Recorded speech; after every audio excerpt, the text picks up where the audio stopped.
Dan kita semua mempunyai tujuan ya dalam hidup ini. Ada berbagai tujuan, tetapi saya rasa lebih dari semua tujuan kita yang ada di dunia ini, yang fana, yang sementara, kita memiliki tujuan yang lebih penting dan utama dalam hidup kita ini, yaitu hidup yang kekal.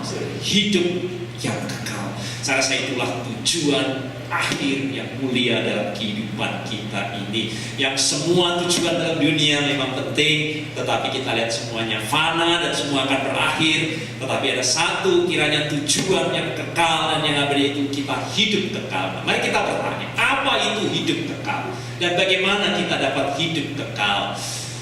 Kita baca kembali apa yang sudah kita baca di dalam firman Tuhan yang baru saja kita baca, ya, Yohanes pasal 17 ayat yang ketiga. Mari kita baca bersama-sama.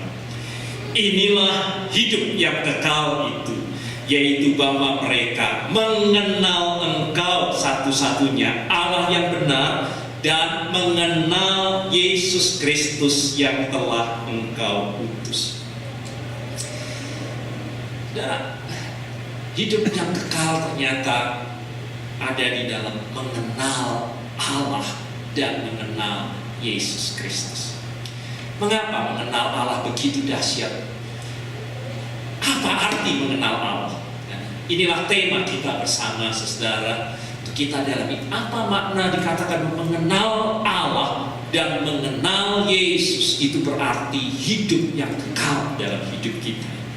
Jadi jantung dari hidup yang kekal itu adalah mengenal Allah, to know God dan Tuhan Yesus Kristus. Nah, mari kita pahami bersama sekarang apa artinya mengenal kalau itu dikatakan di dalam Alkitab. Tidak seperti yang biasa kita pakai mengenal Allah, saudara-saudara, di dalam Alkitab tidak datang dari program atau studi atau metode-metode tertentu yang membuat kita kemudian mengenal Allah. Yesus tidak mengatakan, yang dikatakan Yesus bukan berarti kita mengetahui tentang Allah. Jadi ini saya lihat bedanya.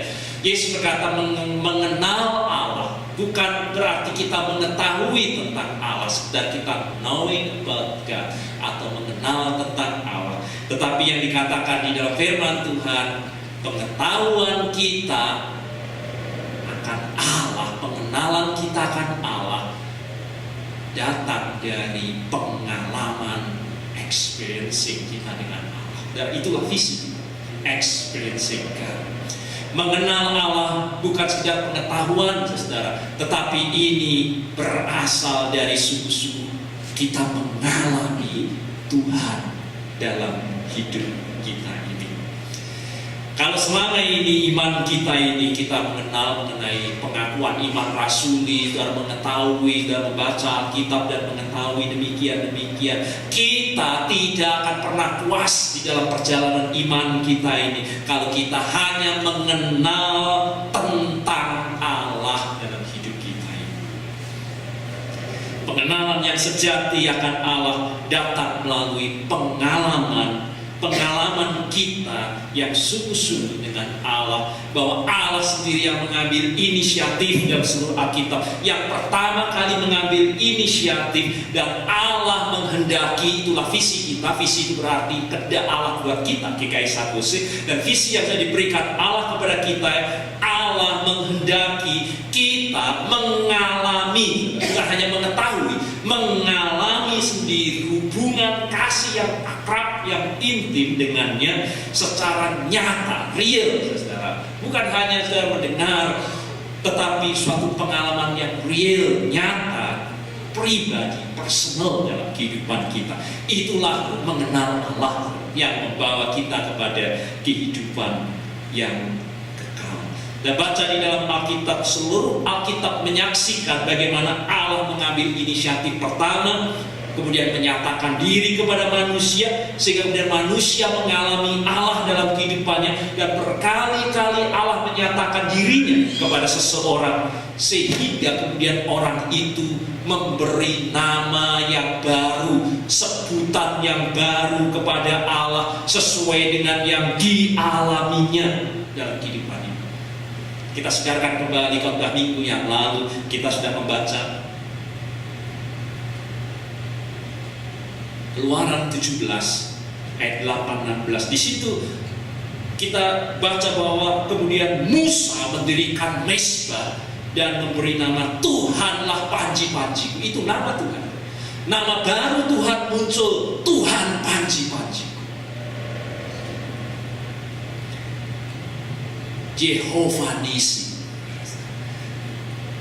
The Lord is my brother. Mengapa Musa bisa menyebut Tuhan sebagai Tuhan panji-panjiku? Itu nama baru, sebutan baru yang dikeluarkan Musa dan menjadi mezbah ibadah dengan menyebut nama Tuhan Yehovah Nisi. Dari pengalaman, karena kita baca dalam firman Tuhan kemarin dikatakan Musa berkata, tangan di atas panji-panji Tuhan, tangan di atas panji-panji Tuhan, Tuhan berperang melawan Amalek turun-temurun.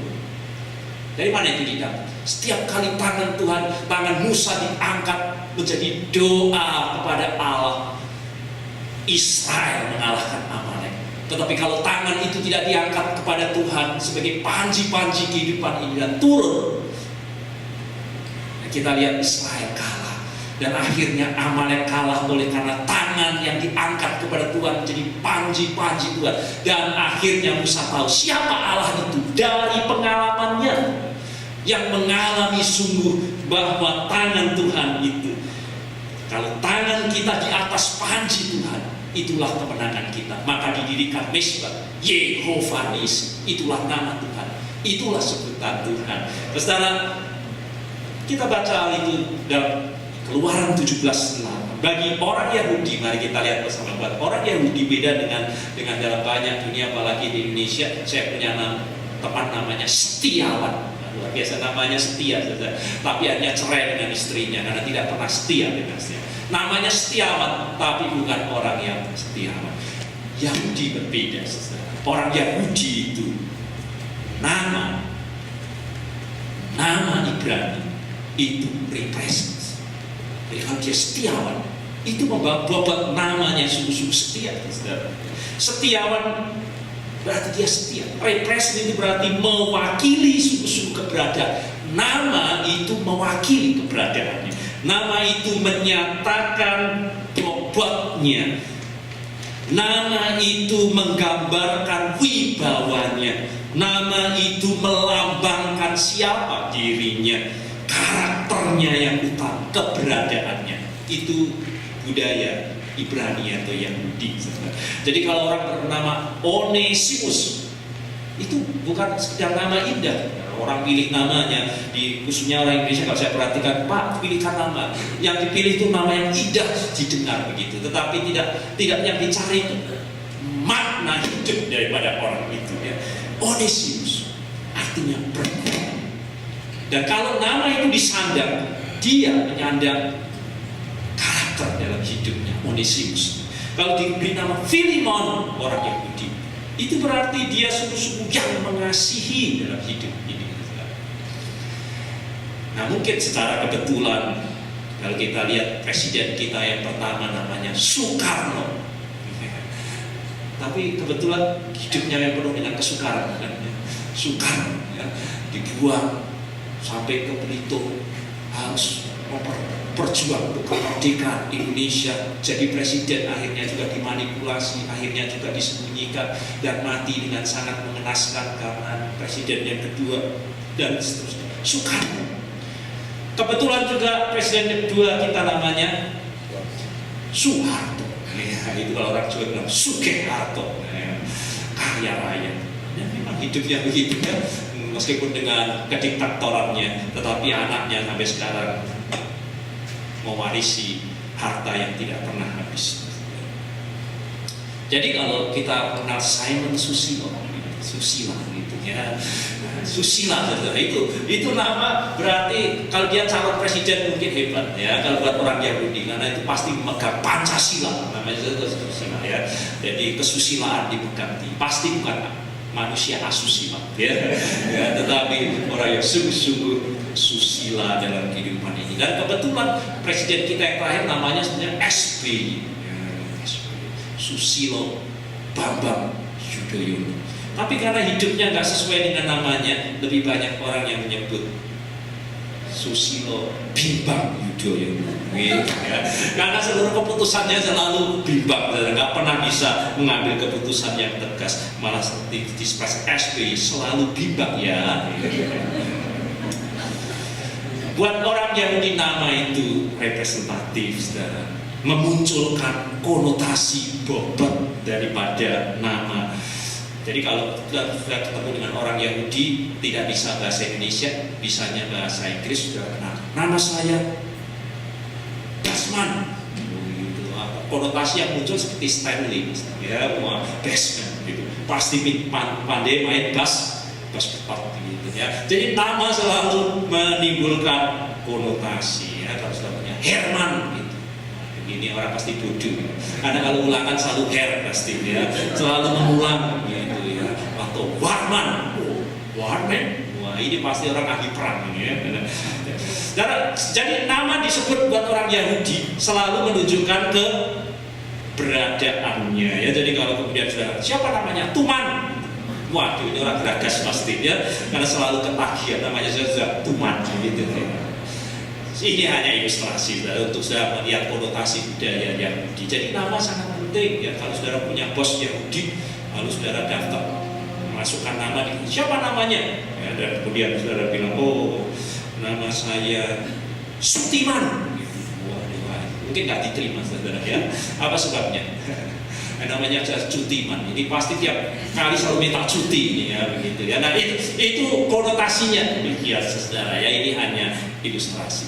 Demikian nama Allah disebut saudara, itu bukan nama sembarangan. Di dalam Alkitab saudara berkali-kali nama baru dimunculkan di dalam Allah seperti yang kita baca tadi. Begitu banyak nama Tuhan Yehova, maka di Sikem bahwa Allah itu menyucikan hidup kita.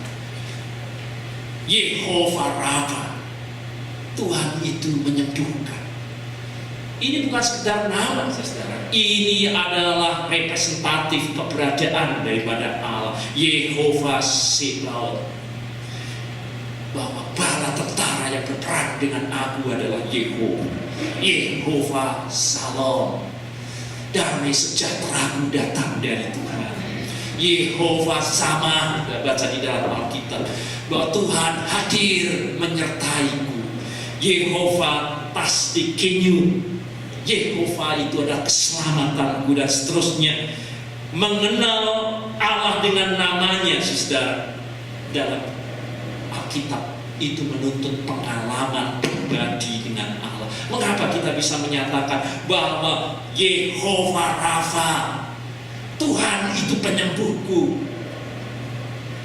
Orang mengalaminya. Terbaca bagaimana Tuhan Yesus dengan ajaib menyembuhkan. Allah penyembuh dalam hidup kita ini. Itu dialami dalam kehidupan ini. Kita baca bersama dalam bacaan kita yang pertama dari Abraham. Akhirnya Abraham pun menamai tempat mesbah Tuhan itu dengan Yehova Jireh. Itu nama Tuhan yang baru dalam bacaan kita. Dari mana Abraham mengenal Allah adalah El Jireh, bahwa Allah itu adalah Allah yang menyediakan, bahwa Allah itu adalah Allah yang mencukupi. Mengapa? Ini bukan pengetahuan, tetapi Abraham sungguh-sungguh mengalami bahwa Allah itu El Jireh, Allah sungguh-sungguh itu keluar dari mulut. Didirikan Abraham dalam mesbahnya karena experiencing God. Pengalaman Abraham yang pertama dalam bacaan, dia mengatakan bahwa Allah itu adalah El Shaddai. Dari mana? Pada saat dia menerima janji Tuhan, keturunanmu akan demikian, tetapi istrinya ditunggu sampai dia bimbang, sehingga kemudian dengan pembantu wanitanya dia mau memperoleh keturunan yang sampai dengan hari ini menimbulkan persoalan Israel Arab, karena tidak yakin dengan hal itu. Tetapi dia melihat bahwa Allah itu Maha Kuasa. Pada waktu Sarah istrinya sudah mati haid, umurnya sudah sangat tua, tidak mungkin punya anak, tetapi melahirkan Ishak. Dan dari mulut Abraham ekspresi dengan God itu dia berkata, Allah El Shaddai, Allah Maha Kuasa.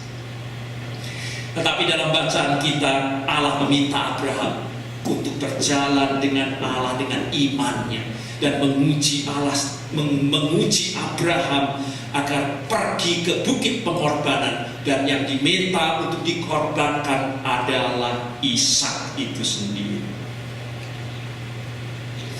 Dan bayangkan dalam bacaan kita tadi, ketika mereka sedang berjalan menuju ke bukit pengorbanan itu, saudara, bagaimana perasaan saudara? Pada waktu Ishak kemudian bertanya kepada Dedi, Dad, Papi, Papa, di sini kita sudah bawa api, kita juga sudah bawa kayu, tapi di mana anak domba yang akan disembelih dan dipersembahkan kepada Tuhan? Bayangkan kalau saudara sebagai ayah yang memegang Ishak, saudara tahu bahwa Ishak inilah, dan anak itu bertanya sedemikian rupa. Tapi bacaan kita dapat kita baca, Abraham berkata, Allah akan menyediakan anak domba untuk korban bakaran baginya anakku. Itu dalam perjalanan, saudara. Ya. Sekali lagi kita baca, Allah akan menyediakan Jireh itu. Nah, dari nama ini muncul nama El Jireh. Allah akan menyediakan, akan mencukupi anak domba untuk korban bakaran bagi kita, baginya anakku. Dan artinya dalam perjalanan itu Abraham bergumul untuk jas. Setiap kali kita berjalan dengan iman, kita bergolak untuk jas, mencocokkan, menyesuaikan antara fakta dan janji Tuhan, yang kadang-kadang itu bedanya sangat tinggi. Dan di situ kita diuji iman kita untuk mencocokkan dan menyesuaikan hidupnya, untuk tetap bertindak dengan iman dan kepercayaannya, berdiri kokoh dengan iman meskipun fakta dan kenyataan sangat kontradiktif dengan iman dan janji Tuhan. Allah adalah Tuhan yang menyediakan itu iman, karena Dia El Shaddai, Allah akan menyediakan. Dan kita dapat lihat pada waktu sungguh-sungguh Abraham mau mempersembahkan Ishak, dan Allah menghentikan semuanya itu, dan akhirnya Abraham pun mendirikan mezbah Tuhan itu dan menamakan tempat itu The Lord will provide. Tuhan akan menyediakan. El Jireh, saudara. Dari mana nama itu? Sekali lagi, bukan sekedar pengetahuan, saudara. Setiap bangsa Israel menyebut nama Tuhan, itu adalah ibadah, itu adalah experiencing, itu adalah pengenalan. Nama adalah hakikat daripada Allah. Kalau sungguh-sungguh Abraham berkata, Engkau El Jireh, saudara, itu ibadah. Itu sebabnya berserulah dengan nama Tuhan. Mengapa? Nama Tuhan itu begitu banyak disebut di dalam Alkitab. Karena nama Tuhan itu pengenalan kita akan Allah. Artinya pengalaman kita dengan Allah. Dan kalau itu pengalaman kita dengan Allah, menyebut nama Allah itu berarti ibadah kita itulah Allah yang sesungguhnya. Bukan sekedar nama, tetapi itu keberadaan dari Allah, saudara. Di dalam firman Tuhan kita dapat baca pada waktu Musa kemudian bertanya,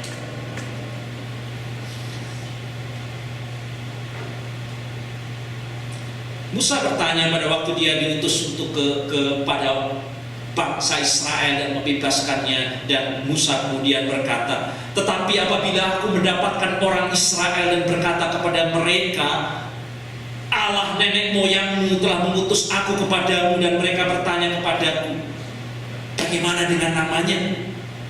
Nah, saya ini nama Allah. Apa akan saya katakan, bagaimana Allah Israel nenek moyangmu itu? Bagaimana kalau mereka tanya, siapa namanya? Apa yang harus dijawab kepada mereka? Itu pertanyaan Musa kepada Allah. Dan saudara dapat baca di dalam Alkitab, Allah berkata kepada Musa, akulah aku. Gimana kalau sudah kenalan dengan saya, siapa namanya? Akulah aku, begitu ya. Tetapi itu yang dikatakan Allah, ya, bahwa Allah aku adalah aku. Ayah, Esher, ayah.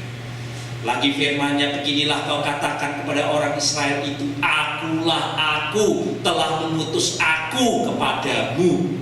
Apa artinya itu? Saya bertanya, memang perkataan itu berarti Allah mau menyatakan akulah yang kekal, akulah yang kekal. Tetapi yang paling utama dengan dikatakan aku adalah aku, itu artinya aku adalah aku akan menjadi sebagaimana aku ada, sesuai dengan yang engkau alami, yang engkau lihat, yang engkau rasakan, yang engkau saksikan, itulah aku. Jadi aku adalah panggilan experiencing God. Bagaimana kita mengenal Allah? Sesuai dengan Allah yang engkau rasakan, saksikan, bekerja di tengah-tengah kamu, itulah aku. Akulah aku, sebagaimana aku ada di tengah-tengah kamu itu. Dari Allah memanggil kita untuk mengenal Dia dengan experiencing. Akulah aku. Sehingga kemudian muncul begitu banyak nama Allah, karena akulah aku di dalam Alkitab yang mau dikatakan kepada kita. Akulah segala sesuatu yang akan engkau butuhkan sesuai dengan experiencing yang kau akan alami bersama dengan Allah. Dalam hari kita garis bawahi sekarang bahwa Allah adalah Allah yang menyatakan diri kepada manusia. Ini konsep yang agak berbeda dengan semua agama lainnya. Kalau agama lain itu orang usaha manusia untuk mencari dan mengenal Allah dari bawah ke atas. Tetapi sebagaimana Natal kita rayakan, itu berbeda. Allah itu luar biasa. Allah itu mendatangi. Allah itu menyatakan diri kepada manusia. Itulah kekristenan. Bukan suatu usaha dari manusia, tetapi Allah sendiri yang berinisiatif. Allah menghampiri manusia. Hakikat Allah adalah Allah yang mau menjalin hubungan kasih. Karena untuk itulah manusia diciptakan, agar menjalin hubungan yang kasih. Sehingga seluruh hukum dikatakan, kasihlah Tuhan Allahmu. Karena itulah tujuan kita diciptakan, menjalin hubungan kasih dengan Allah dalam kehidupan kita ini. Maka hakikat dari pernyataan Allah adalah agar kita menjalin hubungan kasih kita dengannya. Dan di dalam menjalin hubungan kasih dengannya itulah kita akan mengenal Allah. Dari mana? Sekali lagi, dari experiencing. Dari hubungan itulah yang akan menghasilkan pengalaman dengan Allah. Jika saya tanya bersama, dari mana titik awal visi kita ini? Kalau saudara tidak mau memulainya dengan kembali menjalin hubungan kasih dengan Allah, dan tidak akan pernah melihat experiencing God dalam kehidupan kita. Bila kita mau menjalin hubungan kasih dengan Allah dan sadar bahwa bukan di kita yang mencari Dia, Dia saat ini menunggu menanti kita. Dia selalu mau untuk menjalin hubungan dengan kita. Dan pada waktu kita menjalin hubungan, jadi knowing God, mengenal Allah, datang melalui hubungan kita pribadi, hubungan kita dengan pribadi yang maha kasih itu. Dan saya harap hari ini kita dapat mengenal mengapa mengenal Allah berarti hidupnya kekal. Karena itu berarti hubungan, relation yang akrab dengan Allah, itu mengenal Allah, hubungan kasih yang intim dengan Allah. Dan melalui hubungan yang demikian inilah kemudian Allah menyatakan dirinya, kehendaknya, jalan-jalannya. Aku adalah aku, sebagaimana yang akan kau alami, dan memanggil kita untuk kemudian terlibat, join dengannya yang sedang bekerja di tengah-tengah kita. Dan baca firman Tuhan, barang siapa memegang perintahku dan melakukannya, dialah yang mengasihi aku. Ini sangat penting, saudara. Mengasihi aku, karena seluruh hukum firman Tuhan adalah mengasihi aku. Dan barang siapa mengasihi aku, kalau kita menjalin hubungan dengan Allah, mengasihi aku, ia akan dikasihi oleh Bapakku, dan aku pun akan mengasihi dia. Dan saudara, inilah experience singkat untuk kita mengalami Tuhan, akan menyatakan diri kepadanya. Aku akan menyatakan diri kepadanya juga kepada kita semuanya, saudara. Apabila kita memiliki hubungan kasih dengan Allah, kita akan mengenal Allah melalui pengalaman kita dengan Allah. Ia sudah bekerja, ia sedang bekerja, dan ia akan terus bekerja di dalam kita dan di sekitar kita ini. Itu hakikat Allah buat kita. Kita tidak akan pernah berkata, Tuhan adalah penghiburku. Itu nama Allah. Kecuali saudara sungguh pernah mengalami dalam kehidupan dan berduka dengan dahsyat, saya mengenal penghibur. Dalam hidup saya mengenal Allah pada saat saya dikenal masuk dalam situasi yang sangat krisis dalam hidup ini. Pada waktu saya sungguh krisis dalam kehidupan ini, dalam sejarah kehidupan, pada waktu saya harus masuk ke sekolah teologi, dan orang tua saya menentang, dan tidak ada 1 rupiah pun yang diberikan. Saya berangkat dengan diri saya sendiri untuk masuk ke sekolah teologi. Siapa yang akan menyediakan semuanya? Saya experiencing God. Allah ada sungguh El Jireh yang menyediakan segala sesuatunya.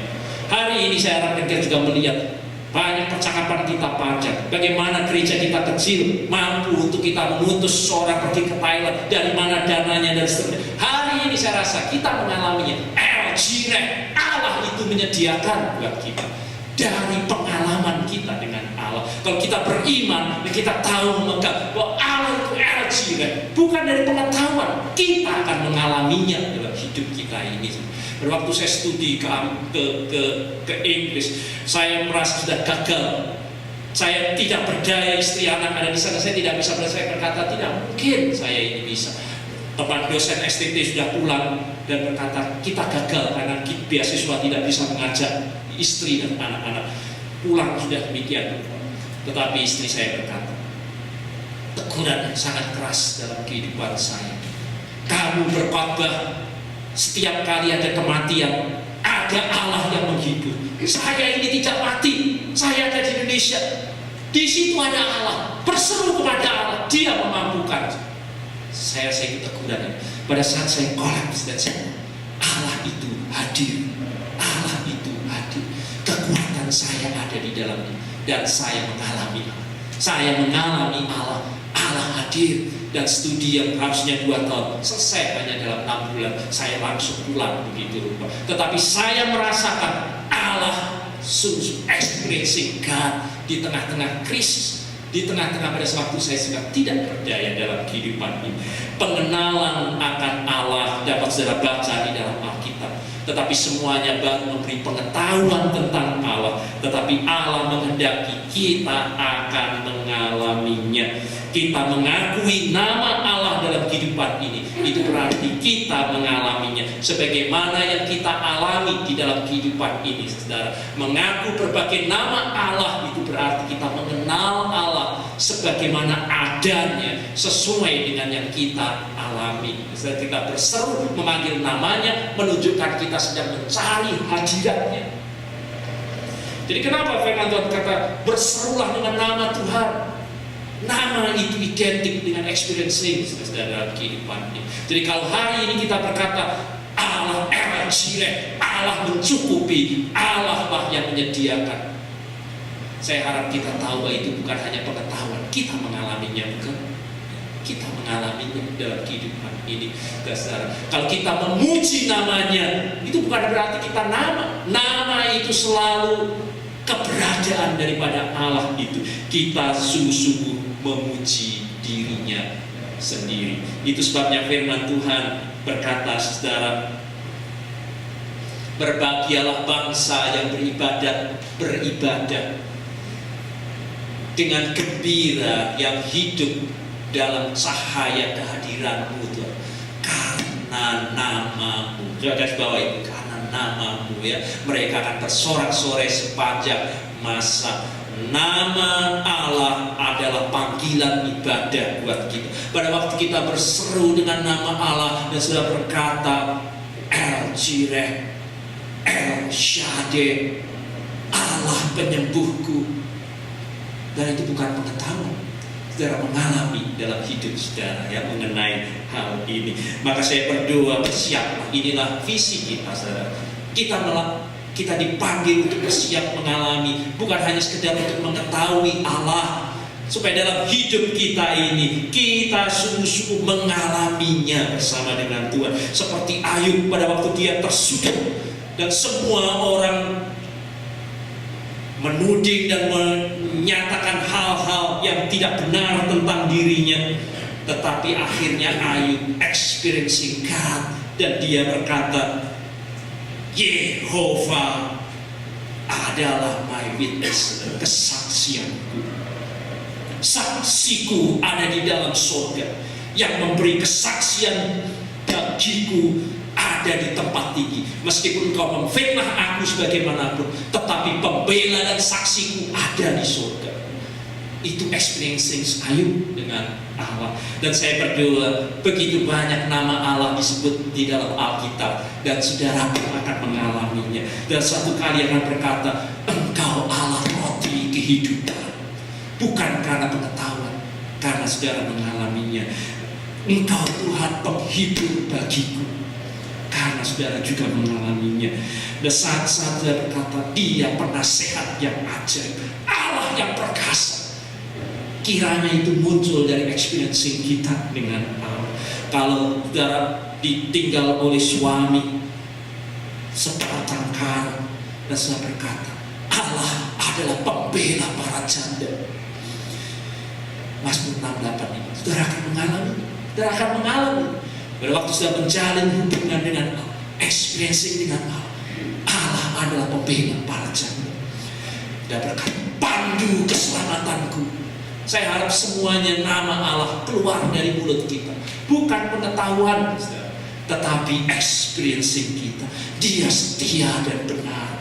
Dia Bapa di surga. Kita sebut lagi, Dia adalah yang maha kuasa Esa. Dia ada segala penghiburan. Dia adalah Allah yang akan mengadakan pembalasan bagiku. Dan alami itu. Dan tidak perlu membalas dendam dengan orang lain. Allah akan membalaskan bagi kita. Allah adalah pemimpinku, dan seterusnya. Bersiaplah saudara. Itu visi kita. Tuhan memanggil saudara bukan hanya untuk mengetahui Allah,